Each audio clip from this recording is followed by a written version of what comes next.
Je vous le disais, chacun de ces concerts est une expérience et une expérience collective unique. Ibrahim Malouf est dans la Grande Galerie francophone.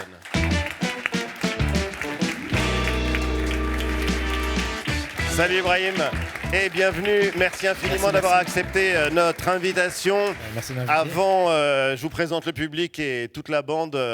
Il y a quelque chose d'assez fou, mais vraiment de fou au sens propre que vous êtes en train d'organiser. Pas trop flippé. Décrivez-nous ce qui va se passer à la Défense Arena. Alors Paris La Défense Arena, c'est le 10 avril 2027, donc dans un an. Ouais. Pratiquement jour pour jour. Pratiquement jour pour jour. Je fête mes 20 ans de... Alors moi, j'aime pas ce mot carrière, mais parce qu'il revêt un truc un peu bizarre. Mais c'est mes 20 ans de live, mes 20 ans de concert, mes 20 ans d'indépendance, et je fais ça en grand. Et en très très grand, puisque ce sera le plus grand concert instrumental de jazz jamais organisé. Près de 40 000 personnes, 2000 musiciens. Il y a un moment, en fait, ouais. Et avant, à 19h, juste avant le démarrage du concert, il va se passer un truc complètement fou. Absolument. On vient de l'annoncer là, il y a quelques heures. Et c'est complètement dingue. C'est quelque chose que j'ai pu faire précédemment dans des événements un peu plus petits. Ouais, au 104 à Paris, par exemple. Absolument. Il y a quelques années, on avait fait ça. J'y ai même participé. Exactement, je voulais pas le dire, mais si vous le dites. C'est une sorte d'improvisation géante où tout le monde en fait participe à la création d'une œuvre, y compris le public, y compris des gens qui sont des très grands professionnels de la musique, qui savent improviser ou qui savent jouer de la musique, mais également des gens qui n'ont jamais fait de musique de leur vie. Et l'objectif est de trouver un point commun entre toutes les personnes présentes jusqu'à ce qu'on trouve une pulsation, une mélodie, une harmonie. Mais concrètement, comment ça va se passer ? J'en ai aucune idée, c'est une improvisation. C'est ça qui est génial. Donc on verra bien. Mais qu'est-ce que vous allez demander aux gens ? Imaginez 35-40 000 personnes, tous Alors on a 40 minutes pour le faire. Oui. C'est un vrai défi, hein, c'est un challenge. D'ailleurs, on fait venir les Guinness Book pour valider la plus grande improvisation jamais organisée. C'est une performance artistique, presque. C'est une performance artistique dingue et c'est un vrai défi. En fait, c'est un processus qui est assez particulier, l'improvisation. En fait, il faut partir du principe que rien ne peut naître s'il n'y a pas de chaos. C'est même un message surtout en ce moment quand on voit l'état du monde. Je trouve que c'est un message qui est important, mais c'est un message aussi dans la création. Quand on écrit un livre, au départ, il n'y a rien en fait. Ouais. Quand tu composes une musique, moi je fais ça toute ma vie depuis que je suis tout petit. Au début, c'est une cacophonie. Au début, je fais n'importe quoi. Je suis au piano, je fais n'importe quoi et ça sonne pas bien. Exactement. Et à un moment donné, ça finit par donner quelque chose. Et donc l'idée aussi et le message qu'il y a derrière cette gigantesque improvisation, c'est qu'on doit ne pas avoir peur du chaos dans lequel on est pour pouvoir se projeter dans l'avenir et créer des harmonies, créer une mélodie, avoir une pulsation commune et trouver un point commun. Je reprends le mot chaos et il sonne d'autant plus fort dans la bouche d'un Libanais, de quelqu'un qui est autant attaché à sa terre natale. Et il y a une dimension rassemblée, créer du collectif à travers votre travail de musicien dont on va parler évidemment. Mais la première question rituelle de l'émission, je vous la pose. Qu'est-ce que l'art apporte à votre vie, Ibrahim Malouf ? Des réponses à toutes les questions auxquelles il est impossible de répondre. Exemple.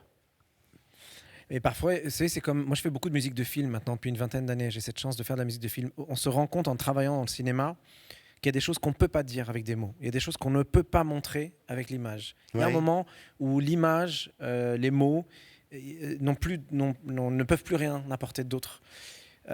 Et c'est là pour moi que la musique et l'art, je ne dis pas que l'image n'est pas de l'art évidemment, mais je veux dire par là que quand on essaie de raconter quelque chose avec une forme de dramaturgie, avec une histoire, il y a un moment où on est limité, les mots n'existent plus.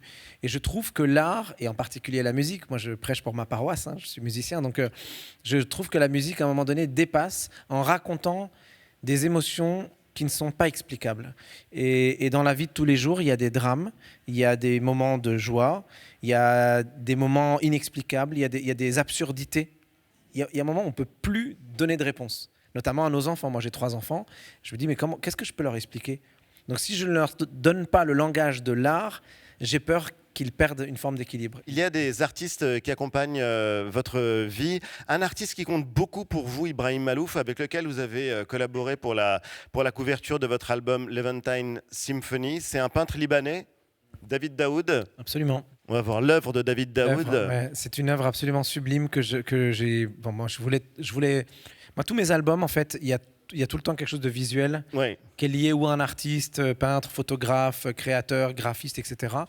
Et j'aime bien mettre en valeur leur travail. Et quand j'ai découvert le travail de David Daoud, j'ai été très touché. Alors, qu'est-ce qui vous touche justement? Décrivez-nous ce qu'on voit, ces nombreuses peintures. Ouais, alors David, faut connaître sa vie aussi pour savoir pourquoi il peint ce qu'il peint. C'est un homme qui vit dans une forme de résilience, qui a... Libanais. Alors, il est libanais. Il vient du sud du Liban. D'ailleurs, les dernières guerres ont absolument ravagé son village, sa maison, toutes ses œuvres qu'il avait stockées là-bas, toute son histoire, son héritage. C'est d'une tristesse absolument terrifiante. Mais il est né... j'ai l'impression de lui ressembler sur certains aspects, c'est-à-dire il y a quelque chose de noir, mais qui est lié effectivement à une enfance pas drôle. Enfin, je veux dire, voilà, moi, j'aime pas m'apitoyer sur mon sort. J'aime pas raconter ces choses-là en général. J'en parle très très peu. Mais effectivement, notre génération, David et moi, on a vécu une époque où on a connu les bombes qui nous tombaient sur nous, sur nos Bien maisons. sûr. Moi, je me rappelle, j'avais 10 ans, 11 ans quand on courait sous les abris. Donc, il y a un moment où on se dit comment on va utiliser ça pour en faire quelque chose de chouette, de positif, de joyeux. Et donc, moi, j'en ai fait ma musique et tout ça. David, il a quelque chose de plus introspectif. Il n'a pas peur de montrer ce qui est noir. Et moi, c'est quelque chose qui m'a beaucoup touché.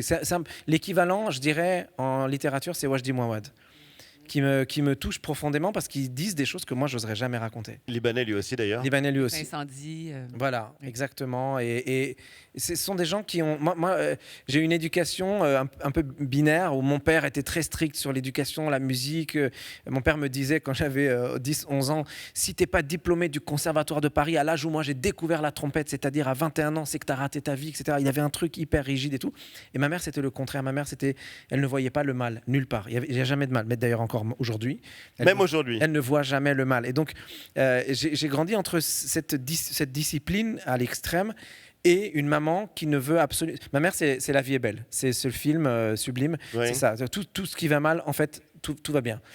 Et donc, du coup, quand je vois qu'il y a des gens qui sont de ma génération qui ont réussi à raconter ce que moi, je me suis toujours interdit de développer, je les admire. Je les admire. Et David, j'ai beaucoup d'admiration pour lui, comme j'en ai pour Wajdi, pour des gens comme ça, qui ont réussi à... je sais pas, exorciser, je sais pas quel mot je devrais utiliser, mais à sortir ce mal en le racontant avec des mots, avec des images qui sont fortes et qui y arrivent. Moi, je serais incapable. Pourtant, je trouve que votre musique, elle n'est pas exemple de toute noirceur. Il y a parfois un peu de mélancolie, non? Alors, je m'interdis pas la mélancolie. Je me l'interdis pas, mais je n'ai jamais réussi, je pense pas en être capable, vraiment, de raconter les douleurs ou les souffrances. Et notamment les drames les plus graves. Ouais, ou même dans ma vie. En général, on traverse tous des moments difficiles. Je veux dire, moi, je pense que les gens qui me connaissent savent que j'ai passé des moments un peu compliqués aussi ces dernières années. Donc, je suis pas capable de trouver les mots pour raconter les choses difficiles. Donc, on va souvent avoir l'impression que j'évite les sujets. Passons aux choses sympas. Mais c'est vrai que quand on sort d'un de vos concerts, il y a une forme de joie collective, d'enthousiasme. On est transporté. Merci en tout cas parce que votre musique, c'est le meilleur remède à la mélancolie. Vous restez avec nous, Ibrahim Malouf. Un moment important de l'émission, la claque de la semaine.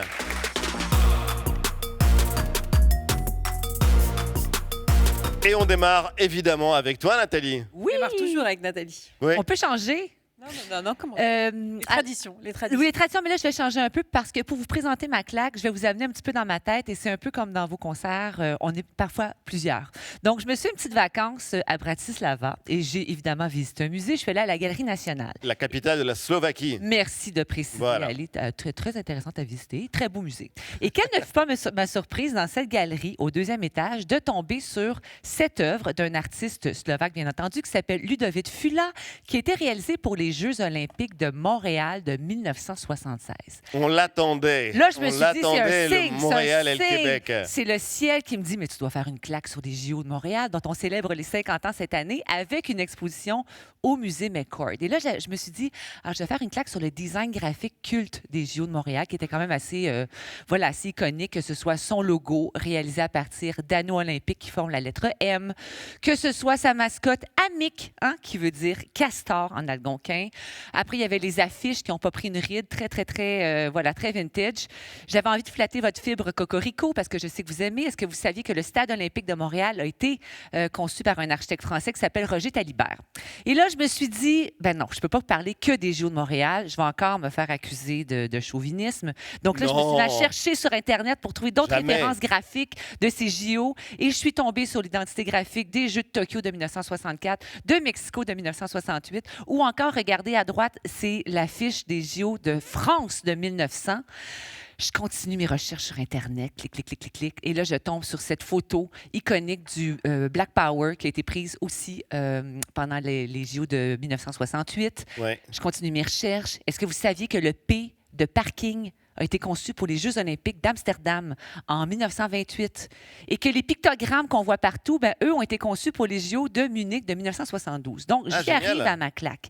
Ma claque, c'est en 2 temps. Déjà, c'est JO qui, certes, produisent des athlètes, mais également, je trouve, des envolées créatives. C'est un laboratoire créatif exceptionnel où il y a de grands symboles et évidemment des grands mouvements du design qui ont été vus là, mais aussi donc 2 sources intarissables d'inspiration et d'information que sont Olympic Game de Design, qui a aussi édité un livre, ainsi que Olympics.com. Tout simplement, j'y ai passé des heures. Donc, allez vous promener sur ces sites pour découvrir l'histoire et le design. Merci, Nathalie.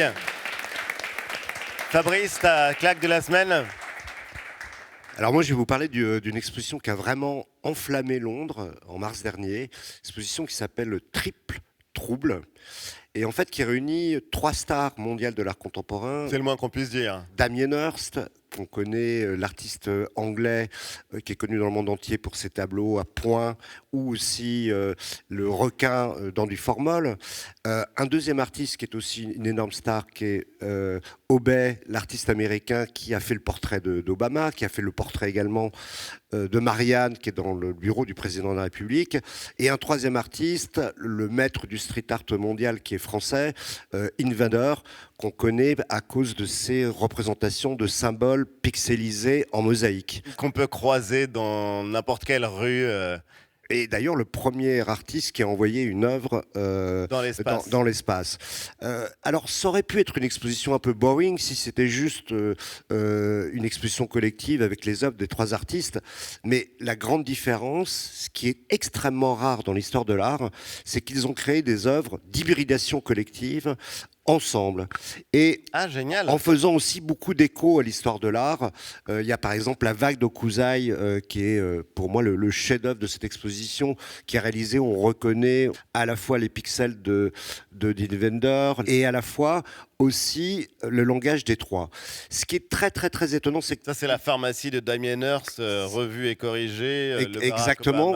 D'Obey. Par également Invader, qui collectionne les figurines qu'il y a dans les Kinder Surprise. En général, les œuvres sont vraiment un mélange des 3 artistes. Et ce qui est absolument passionnant, c'est que en fait, dans l'histoire de l'art, c'est très très rare le travail collectif. C'est très rare parce que en fait, j'ai vraiment pensé à Ibrahim Malouf en m'intéressant à cette exposition, parce que je pense que vous êtes vraiment exactement un artiste qui favorise l'hybridation, les collaborations collectives, et c'est ce que vous allez faire prochainement. Et c'est sans doute le plus casse-gueule, le plus dangereux, mais quand ça donne la réussite de Damien Hirst, Obey et Invader, franchement, moi j'applaudis, je trouve ça génial. Je vais vous parler d'un duo, c'est ma claque de la semaine. Je vais dire le nom de la marque une fois, parce qu'après on va être censuré, ça s'appelle Matière Fécale, au pluriel. Ouais. Et en fait, ma claque, elle vient de Anna Rose et Steven Raj, qui sont donc les créateurs et créatrices de cette marque. Et lors du dernier défilé, j'ai été absolument choquée, bluffée, étonnée, puisqu'on avait des mannequins qui étaient complètement défigurés, étranges, avec des démarches hyper inquiétantes, des nez fracturés, des cicatrices, des visages complètement distordus, des billets de banque qui grimaient leur visage. C'était pas du tout Halloween, hein, c'était donc le maquillage du défilé. Et la collection s'appelait The 1%, donc les 1%, qui fait référence en fait aux 1% des personnes les plus riches de la planète. Peut-être à leur goût pour l'artifice. C'est évidemment une critique acerbe de l'époque, du capitalisme, tout en s'incluant dans cet écosystème, puisque Matière Fécale propose des vêtements qui sont quand même pas donnés. Anna Rose et Steven Raj forment un couple aussi à la ville. Ils s'étaient rencontrés à l'école de mode de Montréal, et je le précise, voilà, pour notre Canadienne nationale. Ça mérite des applaudissements, parce il y a qu'à chaque fois, il y a tellement à de chaque talent fois à qu'on prononce Montréal. le beau nom de Montréal, il faut applaudir. Et de cette histoire d'amour qui commence en 2014, en fait, ils se sont poussés l'un l'autre, et ils en parlent beaucoup en interview notamment, à se soutenir pour devenir la version d'eux-mêmes qu'ils ont toujours rêvé d'être. Donc ils font beaucoup d'expérimentations. Ce qu'on voit dans leur défilé, souvent, ils se l'appliquent à eux-mêmes en déformant leur visage, en changeant leur apparence. Leur défilé dérange, leur prise de parole aussi parfois intrigue. Moi, j'aime beaucoup cette façon de challenger le statu quo et de déranger un petit peu le monde de la mode. Aujourd'hui, ils sont suivis par des grosses stars. Ils habillent évidemment Lady Gaga, qui aime beaucoup les expérimentations en termes de style, mais des actrices aussi plus statutaires, Sarah Paulson, etc. Donc, Matière Fécale, au pluriel, à suivre de très près depuis un an, la création du label. Merci Lauriane. Très bien, Ali. Charlie, ta claque de la semaine? Ma claque à moi, c'est très divertissant, c'est visuel, il s'appelle Aaron Hughes. Alors voilà, ce qu'il fait, c'est du stop motion, c'est-à-dire qu'il décompose image par image. On le fait avec des objets, lui, il le fait avec son propre corps. Voilà, donc il fait des déplacements qui sont impossibles à faire dans la vie normalement, à moins d'être extrêmement souple. Et c'est un boulot de dingue, mine de rien, parce qu'on voit comme ça, c'est amusant, ça dure 10 secondes. Et en fait, c'est des heures, des journées de travail entières, parce qu'entre chaque image, la lumière change. Donc il doit tout réétalonner pour que tout soit fluide. Voilà, il transforme son corps. Et la musique, on ne l'a pas, mais il prend de la musique contemporaine, piano, violon, qui remonte lui-même, qui passe à l'envers. Voilà, et il fait tout ça. Merci Charlie. Margot, ta claque? Moi, ma claque, elle vous est un peu dédiée, Ibrahim Malouf, parce que je voulais rendre hommage à une de vos compatriotes, Ethel Adnan, une très grande artiste qui était peintre et poète et qui est restée quasiment inconnue jusqu'à ses 87 ans. Et tout d'un coup, à la faveur d'une étincelle imprévue, elle a fait tourner la tête à tout le monde de l'art. Très vite, elle a été de toutes les ventes, toutes les foires, toutes les conversations. Vous la connaissez, Ibrahim? Un engouement. Je la connaissais pas directement, on s'est jamais rencontrés, mais on a eu un échange indirect, pardon. Ouais. Non, mais pas du tout. Et c'est un hommage. Donc voilà. Et elle a fait tourner la tête à tout le monde de l'art. Elle a été de toutes les conversations. Et c'est donc une vieille dame qui est devenue une star, mais qui est toujours restée une éternelle enfant. Chez elle, la peinture est venue après la poésie. Elle a commencé par écrire. Et c'est comme si elle apprenait une nouvelle langue, comme si elle traduisait ses écrits en poésie visuelle. Tout son travail, ses écrits comme sa peinture ont toujours été éminemment politiques et au service de la paix. C'est quelqu'un qui a été traversé dans sa chair par la guerre au Liban, bien sûr, et aussi ailleurs dans le monde. Et elle écrivait « Il y a des peuples dont les yeux ne sont jamais morts, car les siècles de l'Inquisition n'ont pas écrasé le langage du vent. » C'est magnifique. On dit d'elle qu'elle parlait aux fleurs et aux anges. C'était une grande voix du Moyen-Orient, une artiste, une femme, une arabe, une femme libre. Elle a été la poète de la Méditerranée et de la paix, cette paix qu'on espère tant pour le Liban aujourd'hui plus que jamais. Je crois que d'ailleurs, vous dites que cette toile vous plonge dans un paradis perdu de l'enfance, Ibrahim. Ethel Adnan, on dirait que vers la fin de sa vie, quand elle s'est vraiment lancée dans la peinture, elle est revenue vers l'enfance, vers le rêve de l'enfance. Oui. Ce que moi, encore une fois, je reviens toujours à mes enfants, parce que c'est toujours une référence, nos gosses. Mais quand je vois le bonheur qu'il y a dans les yeux de mon fils quand il dessine un soleil, un paysage tout simple, etc., je me dis, c'est fou, cette femme qui a traversé toutes ces difficultés, toutes ces souffrances, qui finit quand même par garder cet espoir quand elle dit que les yeux y a des peuples dont les yeux ne sont jamais morts. C'est ça en fait que ça veut dire, c'est-à-dire que leur espoir n'est jamais mort en fait. C'est ça dont elle veut parler. Et je trouve que c'est marrant parce que dans toutes les claques dont on a parlé, j'ai l'impression qu'il y a un truc qui unit toutes ces claques là, c'est l'engagement. En fait, c'est le message qu'il y a derrière. C'est pas tellement la beauté de l'œuvre en elle-même. On voit bien que Matière fécale, c'est pas non plus très beau. C'est pas ça qu'on cherche. C'est le message. Les œuvres de Ethel, il y a des gens qui vont regarder, qui vont dire, mais attendez, je comprends pas, c'est un enfant qui a fait ça ou est-ce que c'est un adulte, etc. Et là, enfin, toutes les claques là dont on parle, finalement, c'est pas l'œuvre en elle-même. C'est qu'est-ce qu'elle raconte, c'est l'engagement de la personne qui est derrière, c'est le message qu'on raconte. Et finalement, je trouve que c'est beau. C'est beau que ce soit ça qu'on cherche. Tu avais un mot à dire sur Ethel ? Oui, ce qui est fabuleux, ce qui m'a toujours beaucoup touché chez Ethel Adan, c'est en fait, elle en a parlé une fois dans une interview, c'est de jouer comme une partition avec à peine 2 ou 3 notes. C'est-à-dire, c'est la simplicité, comme vous le disiez, d'un dessin d'enfant. C'est ça, par exemple, ce qu'on voit à l'écran, c'est magnifique. Mais comment, avec 3 couleurs, on réussit à définir un horizon, une complexité. Et c'est magique, ça montre aussi la force de l'art, c'est qu'on peut toujours créer avec des choses les plus simples du monde. On peut avoir l'intelligence artificielle, toutes les nouvelles technologies, et en fait, un artiste peut faire ce que fait. Ibrahim, on poursuit l'émission en filant maintenant au musée de l'Hospice Saint-Roch qui est à Issoudun pour découvrir les œuvres de la peintre Léonore Fini à l'occasion d'une grande exposition qui lui est actuellement consacrée. Alex Vizorek y était. Voici le Viseur Expert. Et aujourd'hui, parlons de Léonore Fini. Une artiste mise à l'honneur par le musée de l'Hospice Saint-Roch d'Issoudun, et c'est cohérent, puisqu'elle est née en 1907, elle a vécu 88 ans, Issoudun, c'est fini. À Issoudun, on retrouvera notamment la reconstitution du salon de l'artiste. Un grand canapé rouge, un vieil animal assis dessus, c'est un peu Vivement Dimanche. Voyons quelques tableaux, notamment celui-ci, qui raconte très bien le sentiment des femmes qui se disent « Mais bon Dieu, pourquoi faut-il porter les chaussures à talons ?»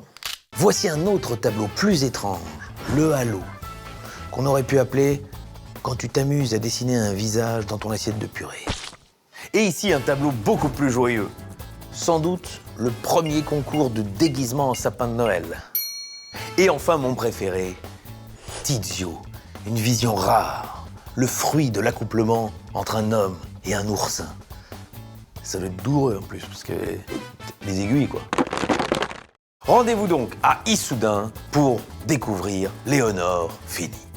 Voilà, c'est fini. Merci Alex. Nathalie, tu avais une question à la fois intime, mais très pertinente pour Ibrahim.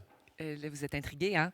J'aimerais vous amener du côté de votre tante, du côté maternel, qui peignait des paysages du Liban et principalement des maisons de votre village, du village de votre enfance. On regarde ici certaines de ses œuvres et je me demandais, est-ce que vous avez conservé certaines de ces œuvres près de vous, soit pour renouer avec des souvenirs ou justement être entouré de ces couleurs et de ces sens? Vous savez, dans ma famille, il y a un oncle qui préside l'Académie française et puis il y a ceux que personne ne connaît. Ma tante, Leïla, est décédée il n'y a pas très très longtemps. Pour moi, c'est une très grande artiste. Personne ne la connaît, mais regardez comme c'est beau. Ce témoignage-là, dans 100 ans, dans 200 ans, est-ce que ces villages seront encore là ? Oui. Est-ce que ces peintures ne seront pas un témoignage extrêmement rare de ce qu'était le Liban ? Hyper authentique de ce qu'est le Liban aujourd'hui et de ce qu'il est en train peut-être de ne plus être à cause des conflits régionaux. Voilà, donc moi, l'art, il est là aussi. Vous posez une question sur votre rapport au temps. Parce que vous parliez de ce tableau qui sera un témoignage peut-être dans un siècle, dans 2 siècles. Mais un jour, Thomas Bangalter, l'un des 2 Daft Punk, me disait la musique enregistrée, c'est somme toute quelque chose de très nouveau. Avant, on n'avait pas de musique enregistrée, ça a un peu plus d'1 siècle, disons. C'est marrant que vous parliez de ça. Comment on pourra jouer Ibrahim Malouf dans 2 siècles ? Alors, je ne sais pas répondre à cette question. Mais par contre, si vous me permettez, c'est marrant que vous parliez de ça, parce qu'effectivement, on est à une époque où il faut aller très très vite. D'ailleurs, la passion du monde de la musique d'aujourd'hui, c'est les IA. C'est-à-dire que tu rentres sur une appli, tu fais « je voudrais une musique qui sonne un peu comme machin, paf, il te le produit, ça y est, ça peut sortir ». Et en 2 secondes, d'ailleurs, tu le. Et ça peut sortir. Et ça peut sortir, il n'y a pas de problème. Hein. Je l'ai testé. Là, on pourrait, avec des IA, créer 12 albums là, en 20 minutes. Il n'y a aucun problème. Alors que moi, je viens de la musique, évidemment, où qui prend du temps pour se construire, qui raconte des choses, etc. Donc, qui demande du souffle. Qui demande, du souffle, absolument. Et pas du clic. Absolument. Et pour avoir du souffle, il faut avoir une colonne vertébrale. Donc, sinon, il ne se passe rien. Donc maintenant, on arrive à créer à partir de rien. Et ce qui est marrant, c'est qu'en ce moment, je suis en train de remonter un projet que j'avais il y a très longtemps, qui est un orchestre qui s'appelle le Free Spirit Ensemble, qui est un orchestre d'improvisation classique. Et pourquoi c'est intéressant par rapport à ce que vous me dites ? Parce que avec cet orchestre, on réapprend à étirer le temps. On a fait un concert il n'y a pas longtemps à Toulouse dans un truc qui s'appelle la série des grands interprètes. Et les gens étaient choqués parce qu'on a fait 1 heure d'improvisation totale avec une 30aine de musiciens où j'ai expliqué au public, là il va se passer un truc qui n'existe pas dans la vraie vie. C'est-à-dire qu'on va faire improviser des musiciens classiques. On va les faire jammer, ça n'existe plus depuis 3 siècles que des musiciens classiques improvisent. Oui. On va le faire avec tout le monde en même temps, chose qui même il y a 3 siècles ne se faisait pas. Et on va créer ensemble, un peu comme les improvisations géantes dont je parlais tout à l'heure, on va créer une œuvre. Sauf que l'œuvre, on va mettre 1 heure à créer une harmonie. On va mettre 1 heure à créer une mélodie avec 5-6 notes. Mais il faut l'accepter. En fait, il faut accepter qu'une œuvre, c'est comme ça que ça se construit. C'est comme ça que ça se construit depuis des millénaires, en fait. Et aujourd'hui, la technologie nous vend du rêve, nous fait une sorte de fumée. Elle nous enfume, en fait. Elle nous fait croire quelque chose qui n'existera pas. Et je pense que c'est très important que nous, en tout cas les gens qui aiment l'art, on se responsabilise et on réapprend à étirer le temps pour justement que la valeur du temps reprenne sa place. Lauriane ? Non, mais justement, on parle de création et de prendre le temps. Vous venez justement de sortir il y a 2 jours un nouveau single. C'est une reprise du titre de Julien Clerc, Fais-moi une place. Donc j'imagine que vous n'êtes pas allé sur ChatGPT pour dire fais-moi quelque chose dans le style de Julien Clerc. Et vous préparez en ce moment la sortie d'un album intitulé À la française, qui est prévu pour septembre prochain, que vous enregistrez en duo avec la chanteuse libanaise Hiba Tawadji. C'est aussi votre épouse, mais c'est surtout une figure majeure de la scène musicale arabe de renommée internationale. Vous allez reprendre de grands classiques de la chanson française, par exemple Je t'aimais, je t'aime, je t'aimerais, magnifique. Francis Cabrel. Non, mais je voulais que tu le chantes, parce qu'en général, c'est le jukebox de l'émission. Je t'aimais, je t'aime et je t'aimerais. Wow. Merci, bravo. À quand le duo? À quand le duo? Fais-moi une place au fond de ton cœur. Et donc la question, pourquoi est-ce que vous avez voulu revisiter ce répertoire chansons pop, populaires, de grands classiques de la chanson qu'on connaît tous et toutes finalement? Parce que j'adore. Parce que j'adore la chanson française. Parce que lorsque Hiba est arrivée en France il y a quelques années, c'était une de nos étoiles. Un de nos rêves. Elle a grandi toute sa vie, elle a vécu toute sa vie au Liban. Elle est complètement francophone à 100%. Enfin, elle pourrait être française depuis toujours. Enfin, on pourrait même pas distinguer parce qu'elle a vécu au Liban, mais elle a appris le français. Elle a chanté en français depuis toujours. Donc son rêve, c'était pour une fois de faire un vrai album en français. Et je lui dis viens, on fait ça ensemble. Et on le fait à la